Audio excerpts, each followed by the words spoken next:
രാമായ രാമചന്ദ്രായ രാമഭദ്രായ വീരസേ രഘുനാഥായ നാഥായ സീതായ പതയേ നമ. എത്ര എത്ര രഘുനാഥകീർത്തനം തത്ര തത്ര കൃതമസ്തകഞ്ജലിം ബാഷ്പവാരി പരിപൂർണലോചനം മരുതിം നമത രാക്ഷസന്തകം. എല്ലാവർക്കും നമസ്കാരം. ശ്രീമദ് വാൽമീകി രാമായണത്തിലെ 76-ാം സർഗം ആണ് ഇന്ന് ചർച്ച ചെയ്യാൻ ഉദ്ദേശിക്കുന്നത്. കുംഭകർണപുത്രനായ കുംഭൻ, നികുംഭൻ എന്നിവർ യുദ്ധത്തിന് വന്നതാണ് നമ്മൾ കേട്ടത്. ആ കുംഭനെ ഉള്ള യുദ്ധമാണ് ഇവിടെ ചർച്ച ചെയ്യുന്നത്. ഇതിൻ്റെ ആദ്യത്തിൽ അങ്കദൻ കമ്പനൻ എന്ന് പറയുന്ന രാക്ഷസനുമായിട്ട് ഏറ്റുമുട്ടിയെന്നും അതിനുശേഷം ആ കമ്പനനെ അങ്കദൻ കൊന്നു എന്നും പറയുന്നു. അങ്ങനെ കമ്പനനെ അങ്കദൻ കൊന്നത് കണ്ടപ്പോഴാണ് ക്ഷുരം, ക്ഷുരപ്രം, നാരാജം തുടങ്ങി വിവിധ തരത്തിലുള്ള ആയുധങ്ങളും എന്തിക്കൊണ്ട് ആ കുംഭൻ ശോണിതാക്ഷൻ ആ അങ്കദൻ്റെ നേർക്ക് വന്നത്. അങ്കദൻ അവൻ്റെ വാളുകളും അമ്പുകളുമൊക്കെ നശിപ്പിച്ചു.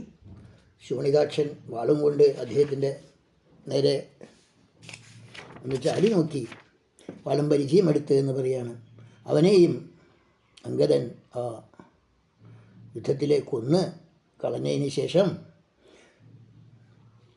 ആ പടയുടെ തലയ്ക്കിൽ നിന്നുകൊണ്ട് മറ്റ് ശത്രുക്കളുടെ നേർക്ക് പാഞ്ഞു ചെല്ലുകയാണ് അങ്കദൻ. പ്രചങ്കനോടൊത്ത് കരുത്തനായ യൂപാക്ഷൻ ഒരു തേരിലേറി ആ അങ്കദൻ്റെ നേരെ ചെന്നു. ശോണിതാക്ഷനൊന്ന് ആശ്വസിച്ച് ഇരുമ്പ് ഗതയുമായി അങ്കദൻ്റെ നേരെ ചാടി എന്ന് പറയുന്നു. ബലവാനും മഹാവീര്യനുമായ പ്രചങ്കനാകട്ടെ യൂപാക്ഷനോടൊപ്പം അതിബലവാനായ അങ്കദൻ്റെ നേരെ മറ്റൊരു ഗതിയും എടുത്ത് പുറപ്പെട്ടു. ശോണിതാക്ഷൻ്റെയും പ്രചങ്കൻ്റെയും നടുക്ക് ആ അങ്കദൻ നക്ഷത്രങ്ങളുടെ നടുക്ക്, വിശാഖ നക്ഷത്രങ്ങളുടെ നടുക്ക് ഉള്ള പൂർണ്ണചന്ദ്രനെ പോലെ വിളങ്ങി എന്ന് പറയാണ്. ആ അങ്കദനെ രക്ഷിക്കാനായിട്ട് മൈന്ദനും ദ്വിവിധനും അദ്ദേഹത്തിൻ്റെ കൂടെ നിന്നിരുന്നു. ഇങ്ങനെ അവർ തമ്മിലുള്ള യുദ്ധം നടക്കുകയാണ്. കരുത്തനായ പ്രചങ്കൻ വാളുകൊണ്ട് അങ്കദനും ഒക്കെ എറിഞ്ഞ മരങ്ങൾ മുറിച്ചു കളഞ്ഞു. ദ്വിവിധനും യൂപാക്ഷൻ ശരങ്ങളെ കൊണ്ട് അവരെ മുറിവേൽപ്പിക്കാൻ തുടങ്ങി. ദ്വിവിധനും മൈന്ദനും പറിച്ചെടുത്ത മരങ്ങളെയൊക്കെ ശോണിതാക്ഷൻ മുറിച്ചു കളഞ്ഞു എന്നൊക്കെ പറയുന്നു. ഇങ്ങനെ വലിയ യുദ്ധം അവർ തമ്മിൽ നടക്കുമ്പോൾ ആ വാനരവീരൻ ഒരടി കൊടുത്തു, വെൺമരുതി മരം കൊണ്ട് ഒരടി കൊടുത്തു എന്ന് പറയണം. ആ അടി കൊണ്ട് അവൻ്റെ മുഷ്ടിയിൽ വാളേന്തിയ കൈ തന്നെ ഒടിഞ്ഞുപോയി. അങ്കദൻ്റെ ഇടിയേറ്റ് അവൻ നിലത്ത് വീണു. ആ ഉലക്ക പോലെയുള്ള വാല് വീണത് കണ്ടപ്പോൾ കരുത്തനായ അവൻ വജ്രസമാനമായ മുഷ്ടി ചുരുട്ടി ചെന്നു എന്ന് പറയാണ്. മഹാവീര്യനായ അങ്കദൻ്റെ നെറ്റിത്തടത്തിൽ അവൻ ഇടിച്ചു. ആ ഇടികൊണ്ട് അങ്കദനൊരു ചെറിയ ഇളക്കമുണ്ടായി എന്ന് പറയുന്നു. അങ്ങനെ ആ ഒരു അല്പനിമിഷത്തിന് ശേഷം എഴുന്നേറ്റ അങ്കദൻ പ്രചങ്കൻ്റെ ശിരസ് അവൻ്റെ ശരീരത്തിൽ നിന്ന് പറിച്ച് വേറെ എറിഞ്ഞു. ഇങ്ങനെ ആ പ്രചങ്കൻ കൊല്ലപ്പെട്ടപ്പോൾ യൂപാക്ഷൻ കണ്ണീരോടുകൂടി അവിടേക്ക് ഇറങ്ങി ചെന്നു എന്ന് പറയാണ്. യൂപാക്ഷൻ ചാടി വരുന്നത് കണ്ടപ്പോൾ ദ്വിവിധനാണ് അദ്ദേഹത്തിൻ്റെ കൂടെ എതിർത്തുകൊണ്ട് അയാളുടെ നെഞ്ചത്തൊരു ഇടി കൊടുത്തു.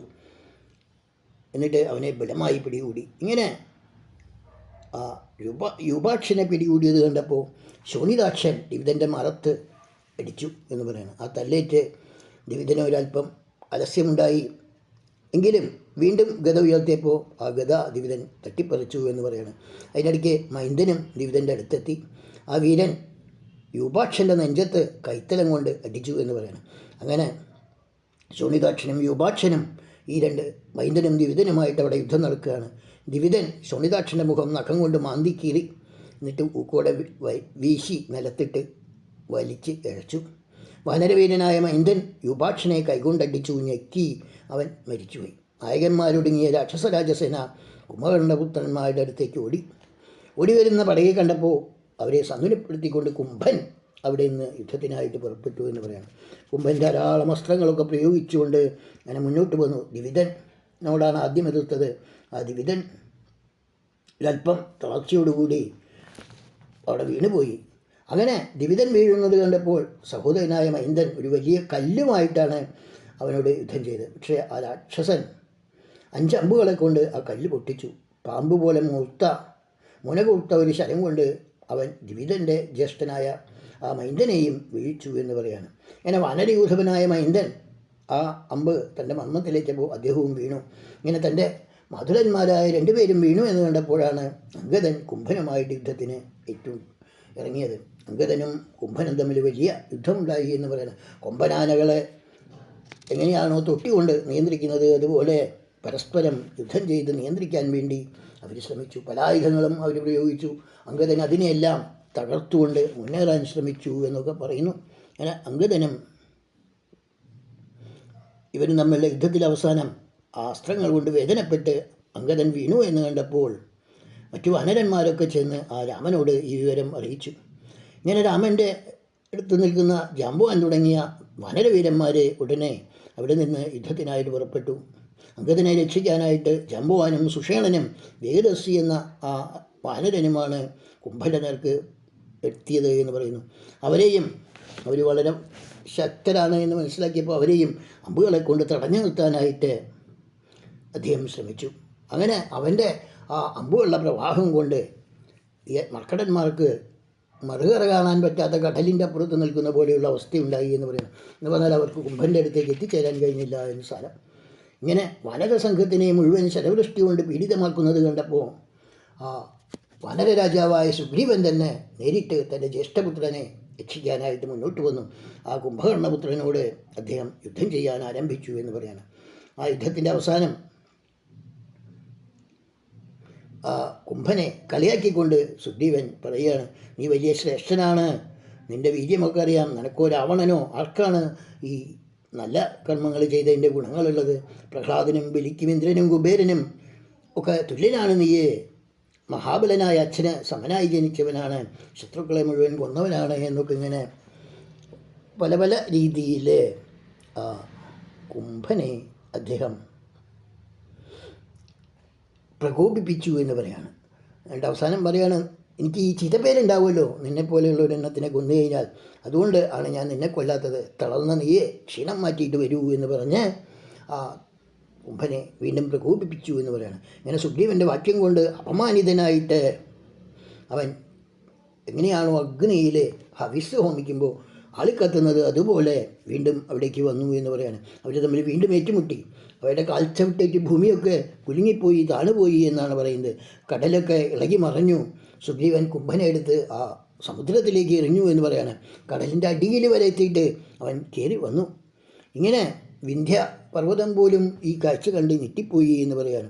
അങ്ങനെ അതിൽ നിന്ന് കയറി വന്ന കുംഭൻ തൻ്റെ വജ്രസമാനമായ മുഷ്ടി ചുരുട്ടിയിട്ട് സുഗ്രീവൻ്റെ നെഞ്ചത്ത് ഇടിച്ചു.